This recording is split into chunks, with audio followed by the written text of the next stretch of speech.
This week, in an all-new Masonic Mythbusters, Worshipful Brother Patrick Day takes on the 5 orders in architecture.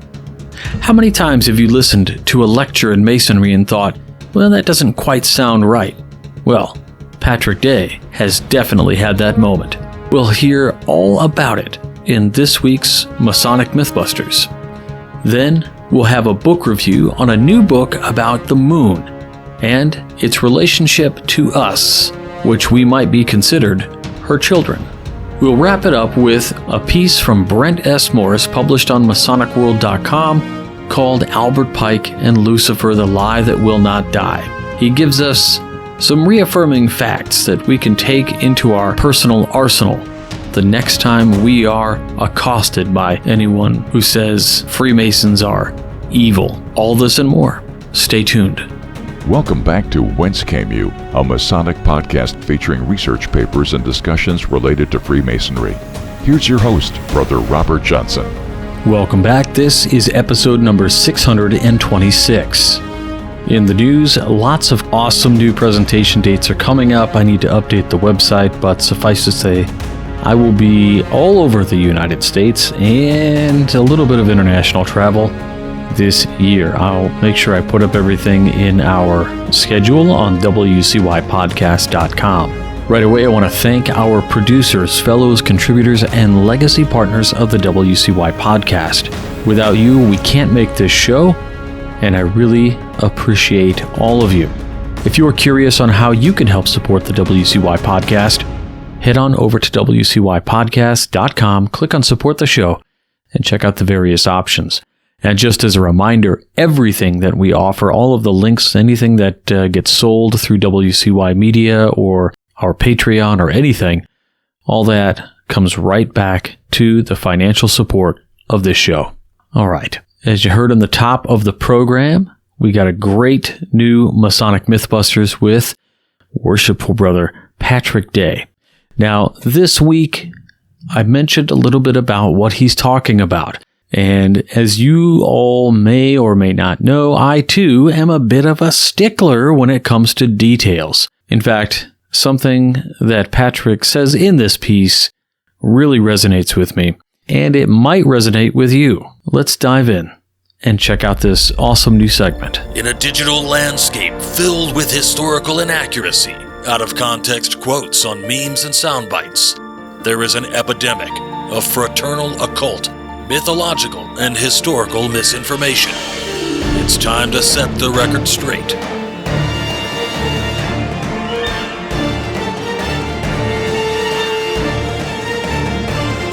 Masonic Mythbusters with Patrick Day. So, I am quite the pedant, which should be obvious at this point. I mean, I've done, 15 of these myth-busting pieces? I will nitpick things to hell and back. Now with that out of the way, I'm going to nitpick something from Masonic ritual that annoys me to no end for being blatantly erroneous.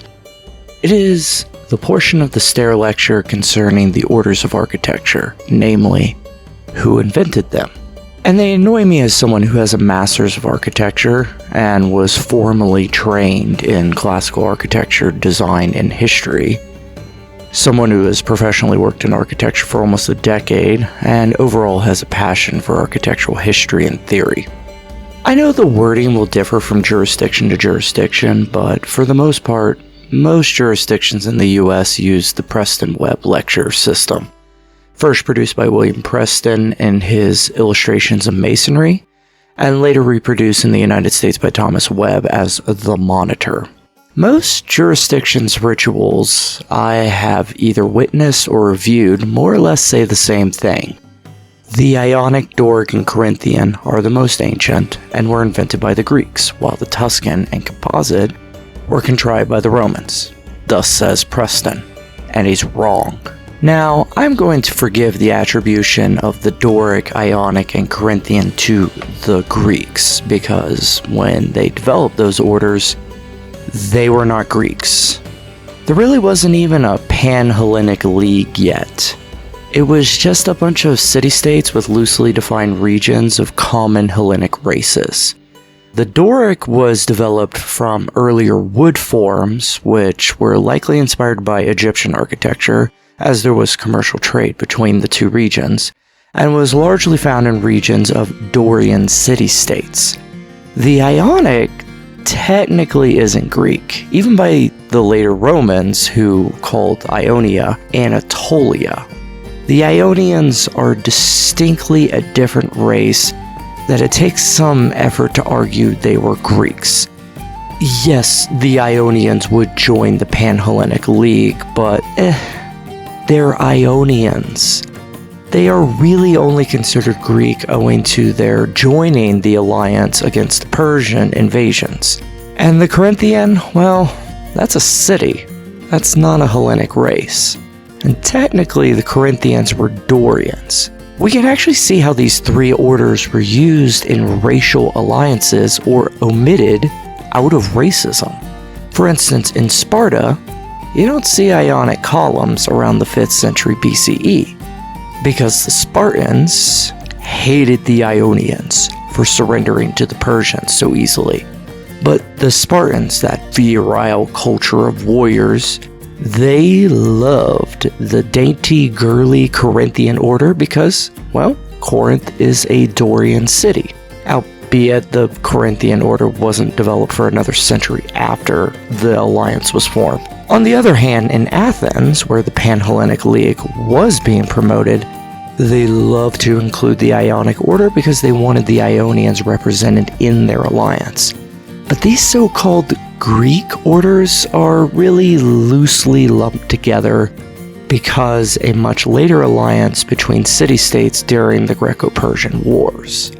That pedantry aside, what I take issue with is the particular wording of the Tuscan and composite were contrived by the Romans.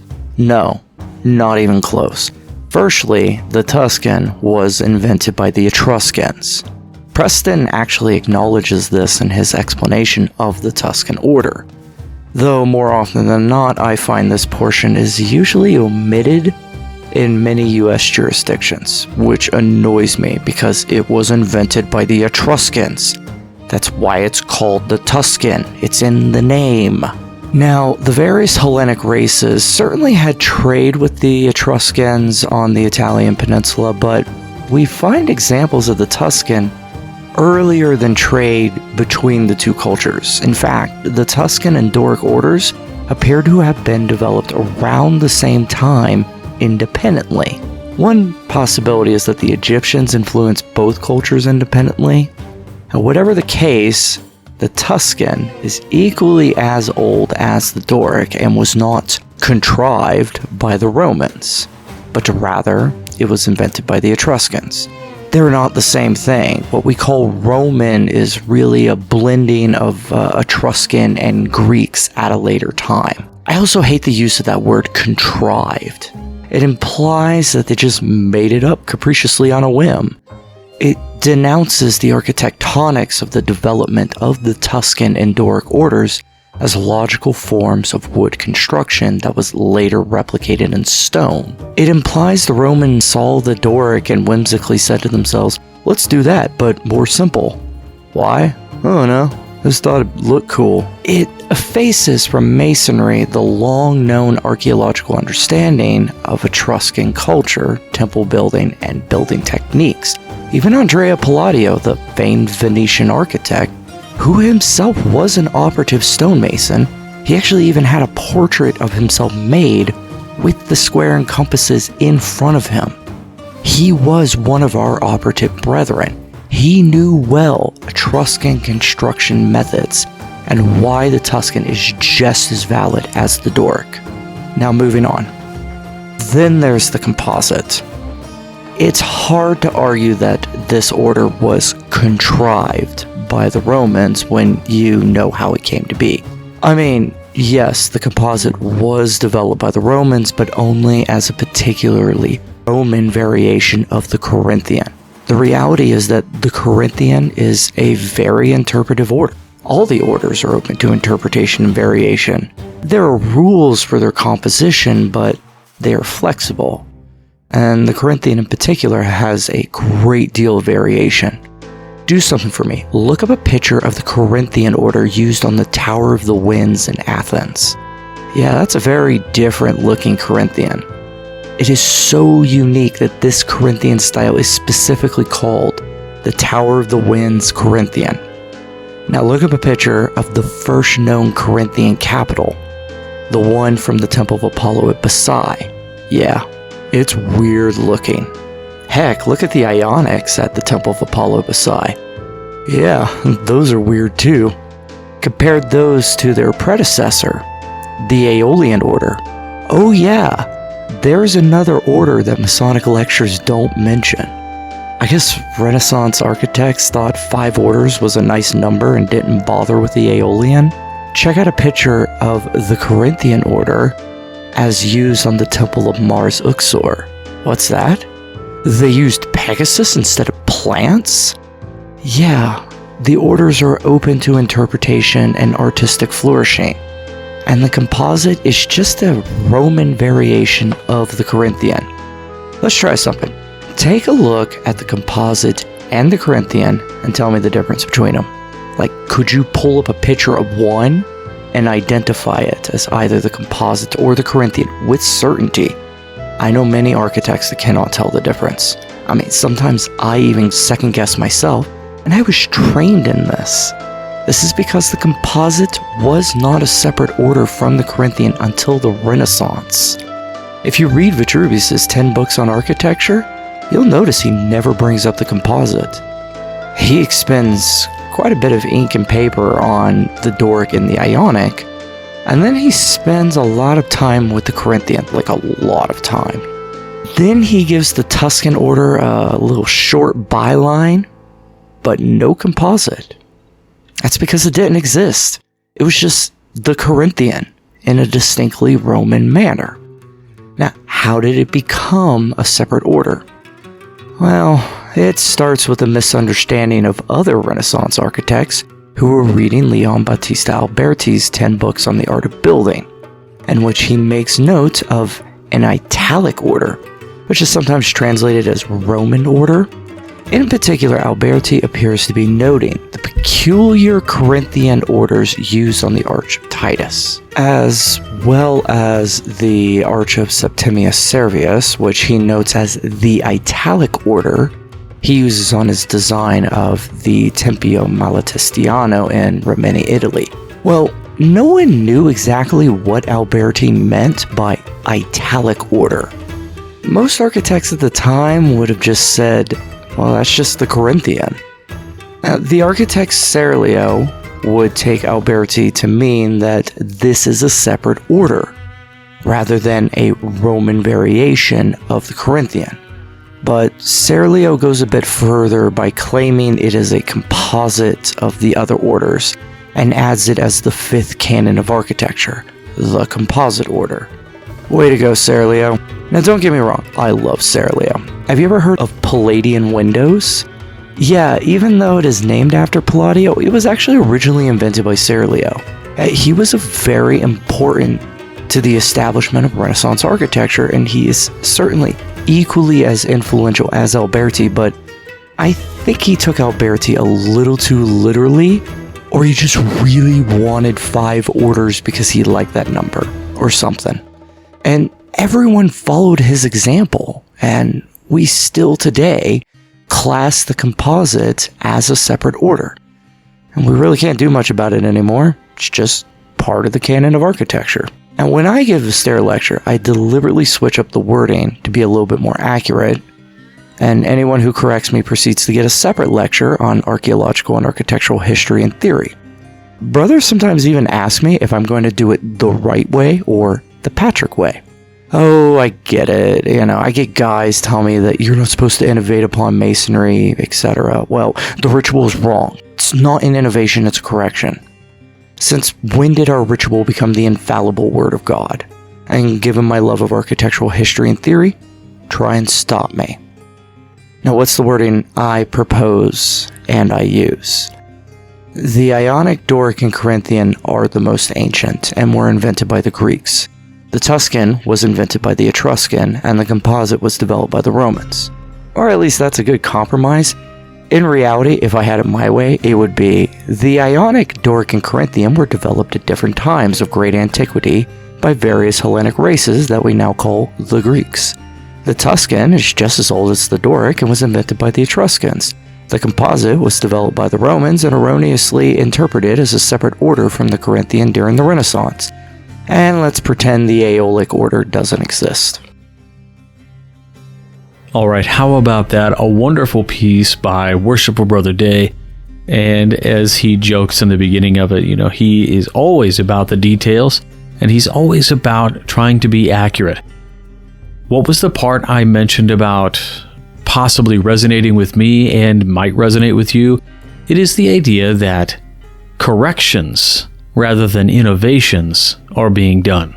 I often have done something similar, not with architecture, but perhaps with some other characters within degrees like Pythagoras and Eureka and things of that nature. But in any case, this was fantastic. We've got much more coming with Masonic Mythbusters. Brother Day has got lots of good stuff in store for us, so stay tuned. But next up, let's get into something from Science News. You can categorize this one under astronomy. So this is going to be a book review, which again was published on sciencenews.org by Xian Kim, and it was published earlier this month on February 8th. The book in question, called Our Moon, is by Rebecca Boyle, and it's published by Random House, but I thought this was very interesting considering our call to study those 7 liberal arts and sciences. As we've talked about before, we read pieces that fit under those 7 liberal arts from time to time. We'll put a link to the book in the show notes. How Our Moon Shaped Life on Earth and Human History. Rebecca Boyle's wide-ranging book celebrates our celestial companion. Science journalist Rebecca Boyle has an intergenerational connection with the moon. Her grandfather, Professor John C. Corcoran, was involved in the 1943 Battle of Tarawa on the namesake atoll in the Pacific Ocean during World War II. The United States' narrow victory against Japan came at heavy human cost. One reason? A weak high tide forced American soldiers to wade through the ocean into Japanese gunfire, rather than sail their boats to meet their enemies. Historians blame the moon for the massive casualties. The battle occurred during a time of the month when the sun's and the moon's gravitational tugs partially cancel each other out, contributing to the lower than usual high tide. Boyle, however, recognizes that the moon's impact on humankind is far more vast and multifaceted. After all, the moon helped shape Earth into the home we know, she writes in her new book, Our Moon. At the outset, Boyle promises to convince readers of the moon's extensive influences, both biological and spiritual. Over nearly 300 pages she delivers. Naturally, the book touches on well-known subjects, including the Apollo missions that brought humans to the lunar surface. Still, the book is guaranteed to surprise, filled with factoid gold that will enthrall geologists, moon nerds, and casual readers alike. For instance, Boyle incorporates new research on how the moon formed 4.5 billion years ago, pointing to geologic evidence that may still be entombed deep within Earth's mantle. And contrary to what Apollo photos suggest, the moon's surface sparkles with technicolor hues, astronauts reported. The moon was not gray, but a landscape flecked with color, Boyle writes. Quote, analysis of the moon rocks has since found volcanic gas in every color of the spectrum, end quote. And then there are the ways the moon has influenced life on Earth. The tides pulled our ocean-confined ancestors out of the water. Extremes between high and low tides in the distant past kept beaching marine life. Those that could breathe in air or developed limbs for walking became the earliest landlubbers. Acting as a mini counterweight to Earth's own heft, the moon has kept our planet's axis from lurching all over the place, thereby preventing extreme climate swings over millennia. The moon also inspired the first religions, and its study spawned the first science. Boyle packs an impressive amount of information, but instead of throwing details at the reader, she packages them into imagined experiences of a lunar visitor. The result is a rich travelogue that makes the moon's sensations visceral down to its acrid smell and the hay fever you'd get from exposure to pesky lunar dust. Early humans brought the distant moon down to the Earth through patient observation and art. Now Boyle brings readers up there. With much ground to cover, she divides the book into 3 sections: the moon's making, its cultural footprint, and how modern society recast the moon in a new light. Rather than adhering to a strict chronology, Boyle roams under these 3 broad umbrellas. Her discussions within each section come in palatable bites and sizes and swing between the ancient and modern culture and science. The masterful weaving is on display when Boyle recounts the moon's role in keeping track of time. Quote-unquote, "Time confers power to whoever commands it," she writes, and it remains the simplest and most predictable way to seize that command. Stone Age Scots, Mesopotamians, and Native Americans understood the power of the lunar cycles, and they erected monuments to track the moon's trek across the sky. But around 45 BCE, Julius Caesar designed a calendar that banished the moon from its time-keeping duties. Now society mostly looks to the sun as our daily metronome. Today, we're at another juncture where the moon might further drop from its standing of reverence and communion. Soon, astronauts will return there, with the United States, China, and other countries scoping out the landing sites. Instead of being endeavors for the benefit of all humankind, these explorations will probably be nationalistic race for scientific real estate, Boyle warns. Our heavenly neighbor is also being eyed as a mining outpost, a junkyard, a way station for deep space travel, or a settlement destination. The moon, she writes, may fall into the ravenous maw of capitalism. Still, the moon is more than just another target for humankind's material ambitions. Our moon reminds us that our silver sister has given us our habitable climate, sciences, and cultures. These gifts are more than enough. They are priceless. You can buy the book, Our Moon, from bookshop.org. Science News is, again, a bookshop.org affiliate, and will earn a commission on those purchases made from the link in this article. And that will be the link that I will post so that you can pick it up. Since we are borrowing an article from their site, it's only right to be able to do that.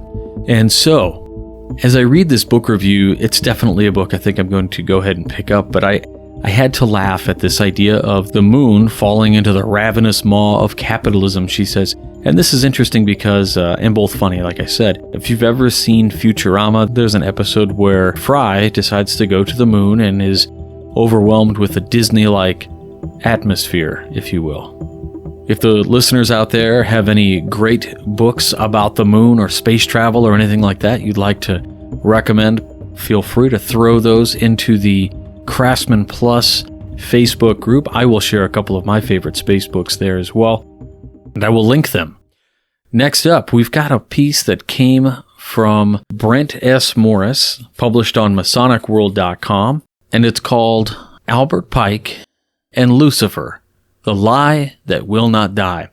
Now, in the past on the WCY podcast, we've done runs of episodes reading various pieces regarding Albert Pike, his history, his writing, and all of that. I thought it would be a fun idea and adventure to read this one, Albert Pike and Lucifer, The Lie That Will Not Die, by S. Brent Morris, past master, and of course you all know him from the ancient and accepted Scottish Rite, all of his books and amazing things that he's done for the craft. And again, something that we all know, Albert Pike, cool, but what about this Lucifer thing and Leo Taxel and all of that stuff? Now, we've covered him as well, but never from Brent S. Morris. So let's check this piece out. Have you ever heard the sad story about the dog that someone tried to dry off in a microwave oven? What about the one where a jealous husband poured concrete into a new convertible, not realizing it was a surprise anniversary gift from his wife? Or maybe you've read about Albert Pike's so-called Luciferian doctrine. which teaches Masons that Lucifer is God. These stories have one thing in common: they're all false. The first two are harmless urban myths, innocently retold as cautionary tales. The story about Albert Pike and Lucifer, however, is a lie that will not die. Gabriel Antoine Jogon Pages, writing as Leo Taxil, conceived the hoax and designed it to slander Freemasonry and to embarrass the Catholic Church. It has been repeated for a century by anti-Masons who accept with childlike eagerness any slur against our gentle craft. No other lie has captured the imagination of anti-Masons quite like this Leo Taxil hoax, just one of many he perpetrated against Freemasonry and the Catholic Church. Once our critics have twisted logic to convince themselves that Freemasonry is the work of Satan, they are ready to accept this perversion. It usually comes in the form of a quotation that starts, quote, "On July 14, 1889, Albert Pike, Sovereign Pontiff of Universal Freemasonry, addressed the 23 Supreme Confederate Councils of the world the following instructions." That is all you need to read to know the author has fallen prey to this infamous hoax. It is not entirely certain when this quote was fabricated, nor when it was first published. We can, however, trace its modern appearances to Edith Starr Miller, who wrote Occult Theocracy in 1933 under the pen name Lady Queensborough. Her work is excerpted and treated as the gospel truth, usually without attribution. Such practices are known as plagiarism in other disciplines, but neither serious research nor intellectual integrity stand in the way of a headlong rush to slander Freemasonry. Miss Miller found her quote in the 1894 book by Abe Claren de la Rive, Women and Child in Universal Freemasonry. Abbe de la Rive, like Miss Miller, was duped by the hoax. They are guilty only of incompetent research and an eager willingness to believe the worst about Freemasonry. The ultimate source was the pornographer, anti-Mason, and anti-Catholic Leo Taxil, again Gabriel Antoine Jogon Pages. Taxil publicly confesses his deception in 1897, and his story is widely available for anyone willing to look for the truth. Just a few of the many references are listed below: the New Catholic Encyclopedia, Henry W. Coyle, Great Soviet Encyclopedia, 3rd edition, Arthur Edward Waite's New Encyclopedia of Freemasonry. The list goes on. The entire passage from Miss Miller is not worth quoting, though we will give the portion most repeated. The bogus Luciferian doctrine of Albert Pike from Edith Starr Miller, Lady Queensborough, from the Occult Theocracy in 2 volumes, 1933 reprint by the Christian Book Club of America. Page 233. De la Rive states that on July 14, 1889, Albert Pike, Sovereign Pontiff of Universal Freemasonry, addressed to the 23 Supreme Confederated Councils of the world the following instructions, which we quote herewith in part. Page 220. That which we must say to the crowd is, we worship a God, but it is the God that one adores without superstition. To you, Sovereign Grand Inspectors General, we say this, that you may repeat it to the brethren of the 32nd, 31st, and 30th degrees. The Masonic religion should be, by all of its initiates of the higher degrees, maintained in the purity of the Luciferian doctrine. If Lucifer were God, would Adonai, the God of the Christians, whose deeds prove his cruelty, perfidy, and hatred of man, barbarism, and repulsion for science, would Adonai and his priests calumniate him. Thus, the doctrine of Satanism is heresy, and the true and pure philosophic religion is the belief in Lucifer, the equal of Adonai, but Lucifer, God of light and God of good, is struggling for humanity against Adonai, the God of darkness and evil. There are several problems with this quotation, some obvious, some subtle. To start with, about 1 million out of 2.5 million American Masons have the 32nd degree in the Scottish Rite, including ministers, rabbis, bishops, and other devout worshippers of God. It is inconceivable that there would not be mass resignations if these men were taught this disgusting Luciferian doctrine. It's unbelievable that millions of Scottish Rite Masons during the last 2 centuries could be cowed into such total silence. The quote is riddled with logical inconsistencies. There was no position of sovereign pontiff of universal Freemasonry. There is no confederation of supreme councils. In the United States, virtually all Scottish Rite Masons receive the 32nd degree. So why would Albert Pike suggest special treatment for 30th degree, 31st degree, and 32nd degree Masons, when that would have included everyone? The real evidence of a hoax comes in de la Rive's footnote, which neither Miss Miller nor anyone else bothers to quote. It refers to Diana Vaughan, the matchless creation of Leo Taxil's twisted mind. The footnote and translation are printed below. For this I will read only the translation.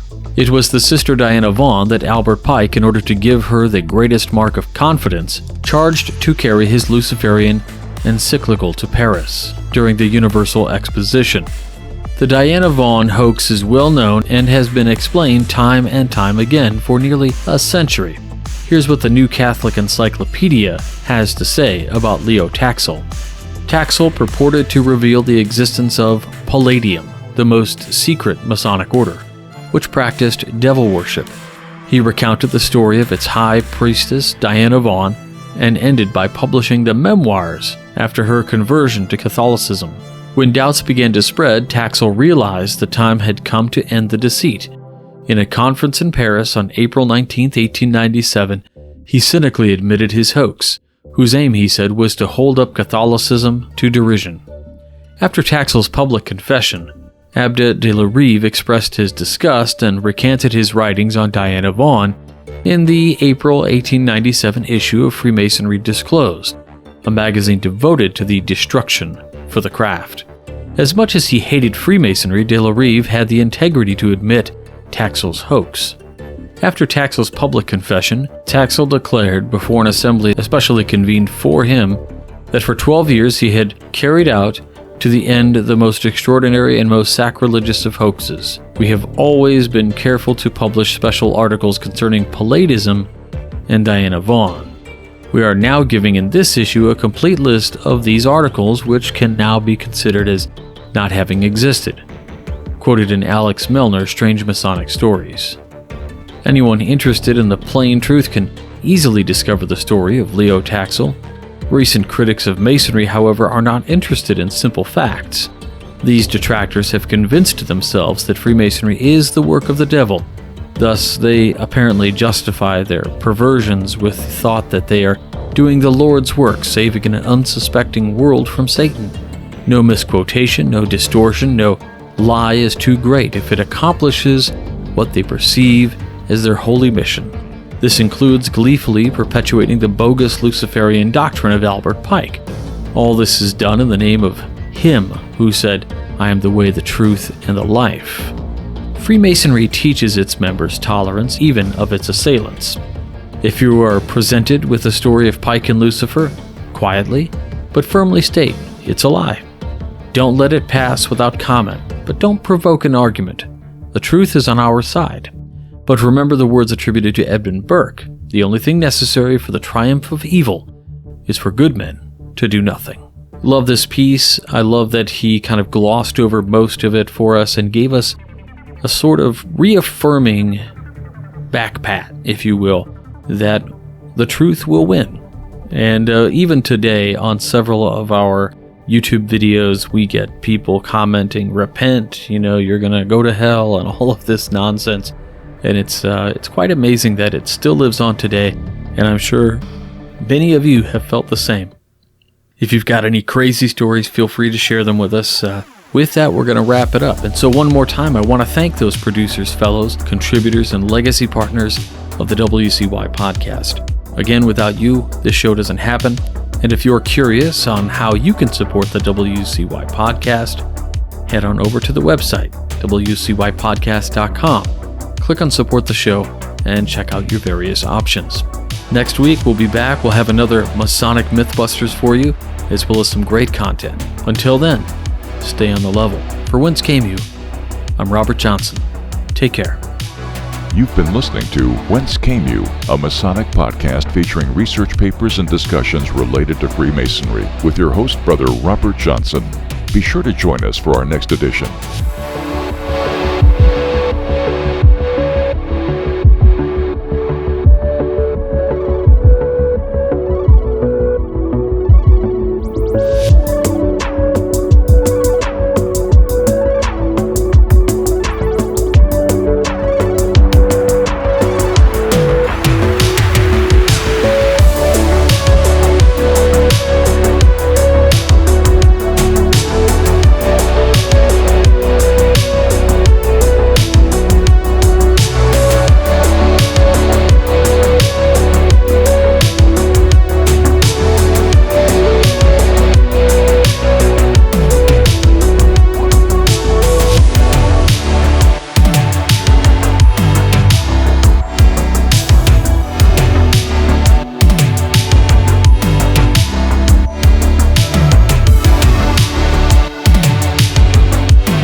WCY Media.